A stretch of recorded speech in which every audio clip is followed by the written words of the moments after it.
Hey guys, Shadowz here. Welcome back to another Gears 5 video. Today we are going to be discussing my honest opinion on the current state of the store in Gears 5. The latest installment in the Gears of War franchise, which just recently celebrated its 13-year anniversary. Gears 5 from the Coalition Studios saw an amazing start with a reported 3 million players in its opening weekend. With it being 2 months since then, TC have made some minor changes based on fan feedback, with more in the works. However, there are still some major concerns that I really do feel like need to be addressed sooner rather than later. Customization content has returned in an all-new way, leaning away from the RNG-based loot boxes to a whole new system that splits up content like characters and weapon skins into various categories: supply, tour duty, the store, and now even totems.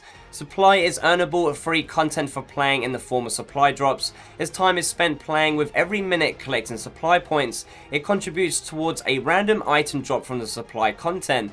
Tour Duty is earnable exclusive content tied to a super new extensive system based all around completion rewards for both ranking up in the tour towards general and the completing of the medals. The Totems is earnable new content based on each operation's character drop, as new characters as of right now only are unlockable through various tasks and objectives.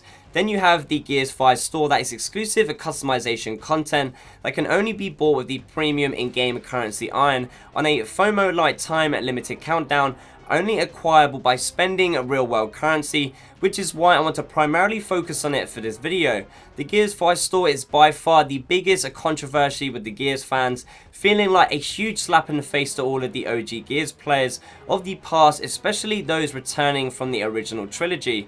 When it comes to the store, I think there are 3 major issues that are really having that much of an effect on the overall game, being pricing, content, and being exclusively tied to pay-only microtransactions. Pricing in the Gears 5 store seemingly doesn't seem to make any sense whatsoever, as character skins being priced at $8 to $10 on a weekly timer, while brand new characters that do include skills and abilities for arcade, horde, and escape are earnable through the totems, priced cheaper at $5 available forever. The actual customization content in the Gears 5 store also feels like it's just absolutely all over the place, with TC not really understanding what the value is of each piece of content.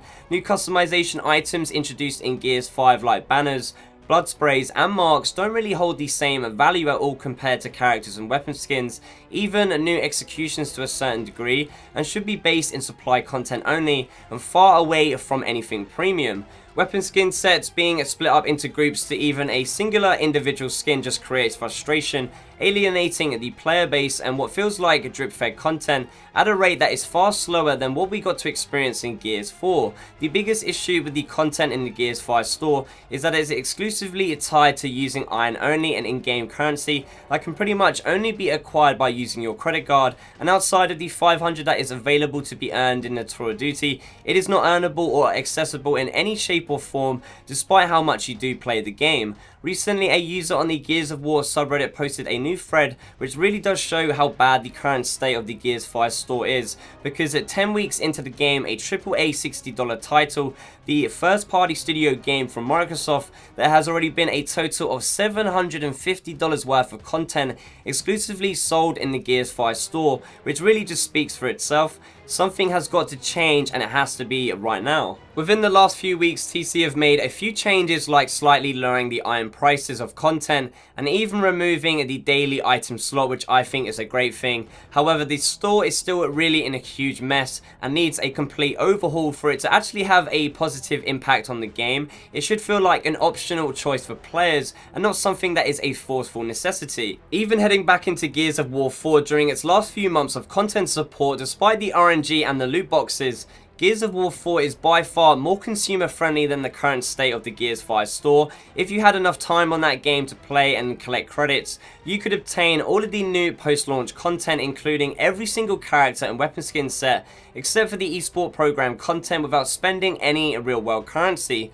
Now, for me personally, I do feel like there has to be a ton of changes made to the current state of the Gears 5 store in order for Gears 5 to gain anything back from its, unfortunately sad to say, diminishing player base, as the latest Gears game falls out of the top 20 most played games on Xbox just 2.5 months following its release, and the store with its microtransactions being so heavy have obviously played a huge part into that.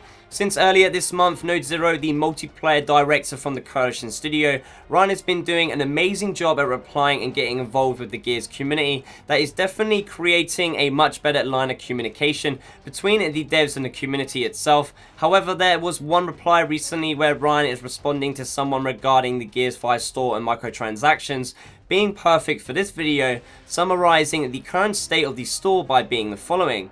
Unfortunately, it is, in regards to Dutchy's previous tweet being that microtransactions and MTX models like the store are necessary for the game to survive. Ryan continues, it helps fund the post-launch. We don't charge for a season pass or for map expansions. Running servers for years and making new maps and modes is very expensive. The esports skins support esports. Everything else supports multiplayer. Now, what I get and take away from this tweet is that TC's stance on the current state of the Gears 5 store and its microtransactions is that the Gears community, have to pay the price of content being exclusively tied to irons to supplement the free post-launch content already planned. Whether it's a character skin, a weapon skin, execution, banner, blood spray or mark that is featured in either supplied Tour of Duty or the store content, they all hold the same exact value, as there is really nothing to differentiate between them except for the new base characters in the totems, which are the one thing in the game to do it right, being both earnable and purchasable. Gears 5 at its core is an incredible gameplay experience with huge amounts of potential. It's just exactly how the surrounding features have been designed that really are letting the game down, and the store is definitely one of them. If the store were to implement a few changes like pricing being a lot more consumer friendly, bundling of content to offer more value, and most importantly offering an earnable route alongside the pay only route to the store content, whether that's with new totem like challenges or maybe a secondary currency like scrap actually being useful, then we can start getting somewhere. Please make sure to leave me a comment down below telling me what you think. What is your guys' opinion on the current state of the Gears 5 store, and what changes would you guys make, as changes are definitely needed. So there you have it guys, my honest opinion on the current state of the store in Gears 5. You guys have been asking me for a while now my opinion and thoughts on a ton of things in this game. This video is the start of that conversation as we do continue going forward. I have a lot more that I want to say on the other Gears 5 matters. Give this video a thumbs up and share if you enjoyed it, subscribe if you aren't already. Thank you guys for watching, and as always, I shall see you in the next one.